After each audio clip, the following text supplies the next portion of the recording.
ఆంధ్రప్రదేశ్ని అప్పుల కుప్పగా మార్చేస్తుంది చంద్రబాబు ప్రభుత్వం. ఏపీని పరిపాలించిన ఏ ముఖ్యమంత్రి చేయనంత దారుణంగా చంద్రబాబు పాలనలో అప్పులు చేస్తూ ఉన్నారు. కేవలం 16 నెలల్లోనే 2,12,000 కోట్ల రూపాయల అప్పులతో ఆంధ్రప్రదేశ్ని అప్పులాంధ్రప్రదేశ్గా మార్చేశారు. తెస్తున్న అప్పులన్నీ ఏమవుతున్నాయో అని జనంలో చర్చ జరుగుతున్న వేళ తాజాగా మరో 1900 కోట్ల రూపాయల అప్పు తెచ్చింది చంద్రబాబు ప్రభుత్వం. రిజర్వ్ బ్యాంకు సెక్యూరిటీల వేలం ద్వారా ఈ మంగళవారం 1900 కోట్ల రూపాయల అప్పు చేసింది.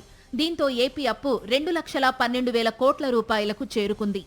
వాస్తవానికి గత మంగళవారం చంద్రబాబు ప్రభుత్వం 2,000 కోట్ల రూపాయల అప్పు తెచ్చింది. మళ్లీ వారం తిరిగేసరికి మరో 1900 కోట్లు అప్పులు చేశారు. చంద్రబాబు ముఖ్యమంత్రి అయినప్పటి నుండి ఇప్పటి వరకు బడ్జెటరీ అప్పులు 1,37,602 కోట్ల రూపాయలు, బడ్జెట్ బయట 75,383 కోట్ల రూపాయల అప్పులు చేశారు. దీంతో బడ్జెటరీ అప్పులు, వివిధ కార్పొరేషన్ల ద్వారా సమీకరించిన అప్పులు మొత్తం 2,12,000 కోట్లకు చేరాయి.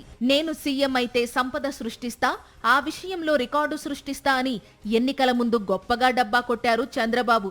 తీరా గత 16 నెలల చంద్రబాబు ట్రాక్ రికార్డ్ చూస్తే ఏపీ చరిత్రలోనే వరస్ట్ ట్రాక్ రికార్డును నమోదు చేశారు. ఏపీని పరిపాలించిన ముఖ్యమంత్రులెవరూ చెయ్యనంత దారుణమైన అప్పుల రికార్డు నమోదు చేశారు. ఎన్నడూ లేని విధంగా 2,12,000 కోట్ల రూపాయల అప్పులు చేసిన చంద్రబాబు సంక్షేమ పథకాలకు తూట్లు పొడిచారు.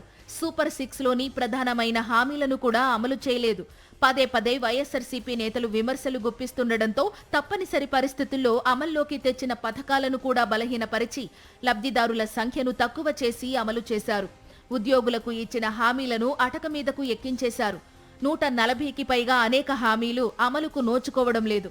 దాంతో చంద్రబాబు ప్రభుత్వం చేస్తున్న అప్పుల నిధులన్నీ ఏమైపోతున్నాయనే ఆందోళన సర్వత్రా నెలకొంది.